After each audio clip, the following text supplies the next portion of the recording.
At Argentina Crime Files, every story confronts us with a justice system that leaves more questions than answers. In Argentina, a country that should prioritize the protection of children, the case of Lucio Dupuy confronts us with a painful reality.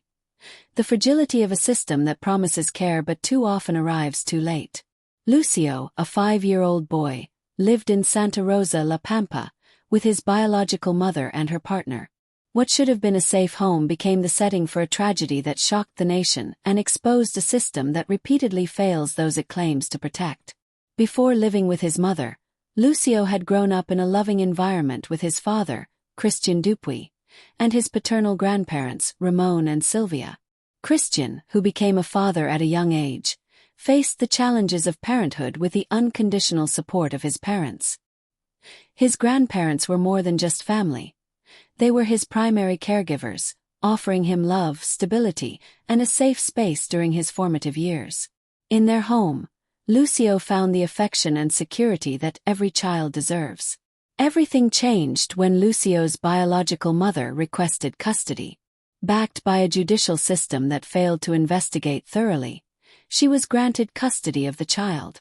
Despite warnings from Christian and his parents about the dangerous environment Lucio would face, their pleas were ignored. The justice system, instead of assessing Lucio's real well-being, prioritized a formal right, assuming that the mother, by mere biological connection, was the best option. The judge responsible for the case made the decision based solely on legal formalities without considering the documented instability of the mother's environment or the risks it posed. This wasn't just a judicial oversight. It was a clear example of how bureaucracy can become a barrier to protection. The warnings were dismissed, and what should have been a decision in Lucio's best interest became a bureaucratic procedure that sealed his fate. The healthcare system, which should have acted as a protective shield, also failed. Lucio visited health centers at least 5 times for fractures, trauma, and visible injuries. Each of these visits was an opportunity to save him, but inaction prevailed. No healthcare professional filed a formal complaint. Whether out of fear, indifference, or negligence, medical staff turned a blind eye, ignoring the obvious signs of abuse. The inaction of the healthcare system was as damaging as the violence itself. A system that remains silent in the face of suffering becomes complicit, enabling continued abuse. The tragedy unfolded in November 2021.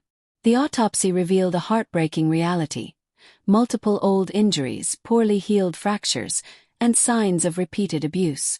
An unbearable ordeal that Lucio endured for months while the system that should have protected him stood by, indifferent. After the crime, the direct perpetrators, Magdalena Esposito Valenti, Lucio's mother, and her partner Abigail Paz, were arrested and placed in pretrial detention. In February 2023, the Santa Rosa court sentenced both to life imprisonment for Lucio's murder. However, the judicial process was not free from public outrage. Initially, both women were housed in the same prison cell, a decision that sparked widespread rejection. It seemed like a cruel mockery toward Lucio's memory and a society demanding justice. Following public pressure, the penitentiary authorities separated them into different sections, but the damage had already been done. Even after the tragedy, the system continued to show the same indifference that had allowed this story to unfold. Punishment, while necessary, comes too late.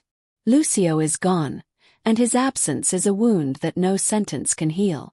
Justice that only acts after a tragedy is insufficient. Holding the perpetrators accountable is essential, but it is not enough. The judge who handed Lucio over without conducting a proper investigation remains unaccountable. The healthcare professionals who ignored the signs of abuse have faced no consequences.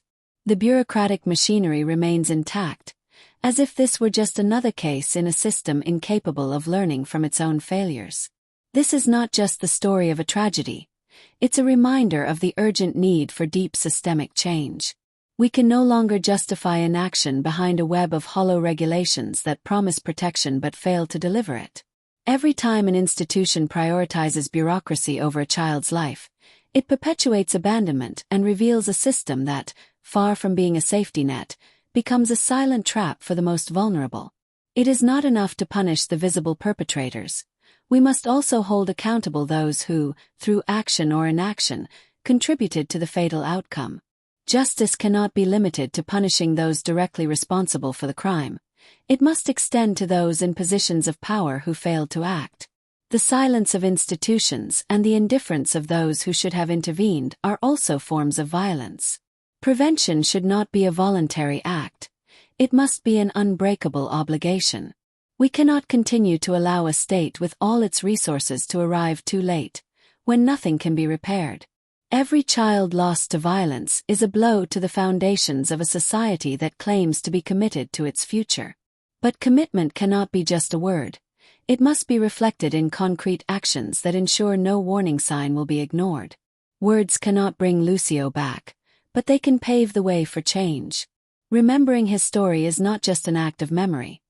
It is an opportunity to turn indifference into action and demand a system that genuinely protects those who cannot defend themselves. Because if we continue to let bureaucracy outweigh common sense, we will keep writing stories of preventable tragedies and shattered dreams. If you believe these stories should be told and reflected upon, subscribe to our channel. Because sometimes, remembering is the only way to seek justice.